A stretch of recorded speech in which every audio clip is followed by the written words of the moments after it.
शिव के स्वरूप का वर्णन करते हैं। वैसे तो सारा जगत ही भगवान शिव के ही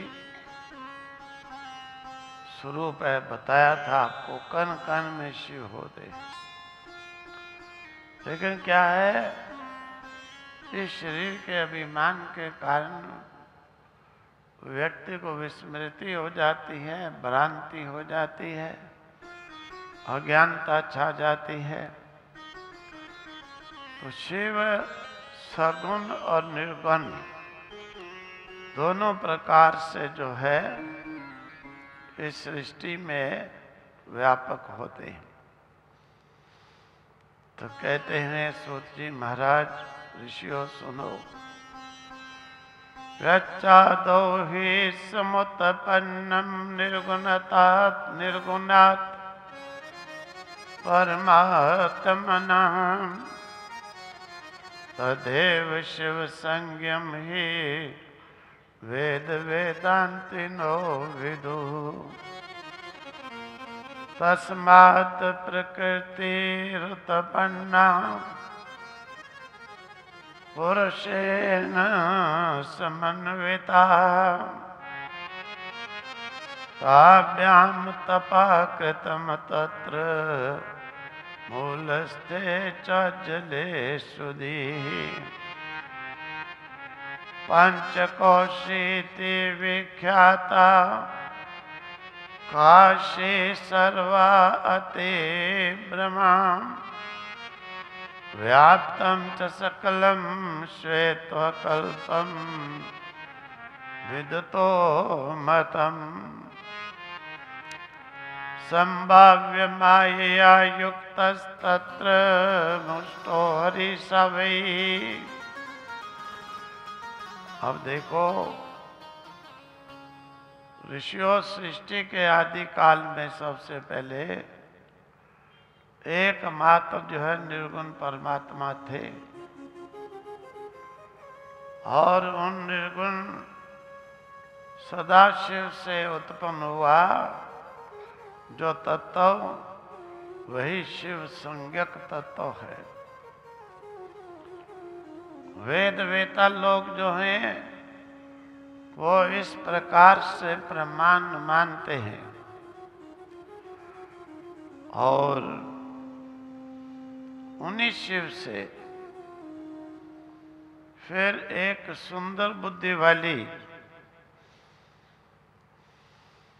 जो प्रकृति थी, प्रकृति, पुरुष से प्रकृति उत्पन्न हुई, उन दोनों ने मूल जल में, जो सबका मूल है, उसमें तप किया। वही जिसमें तप किया जल में, वही पंचकोशी नाम से विख्यात होती है। पंचकोशी को ही काशी कहा जाता है। ये काशी जो है ना, सारी सृष्टि के आदि काल में उत्पन्न हुई है। बाकी सृष्टि बाद में होती है, सबसे पहले ये काशी होती है। और वो काशी भी कैसी है? सर्वजन प्रिय काशी है। उसी काशी का जल ही सारे संसार में फैल करके संसार को जीवित रखता है, व्याप्त हो गया है। और ये देव भगवान विष्णु माया के साथ उसी जल में क्या है, शयन करते हैं, सो गए। वही विष्णु नारायण नाम से उनकी माया नारायणी नाम से प्रकट होती है, विख्यात होती है। फिर उन नारायण के नाभि कमल से फिर ब्रह्मा जी उत्पन्न होते हैं, और ब्रह्मदेव ने विष्णु भगवान के कहने पर तप किया। अब तप करने के बाद में जो है सृष्टि होती है, फिर ब्रह्मा और विष्णु में आपस में वैर हो गया, मैं बड़ा, मैं बड़ा, मैं बड़ा। उन दोनों पर कृपा करने के लिए निर्गुण महादेव ही दोनों का विवाद समाप्त करने के लिए दोनों के बीच में अग्नि का रूप बनाकर जाकर के बीच में प्रकट हो गए। अब इस प्रकार से जो बीच में रूप बनाकर प्रकट हुए दोनों की लड़ाई शांत करने के लिए,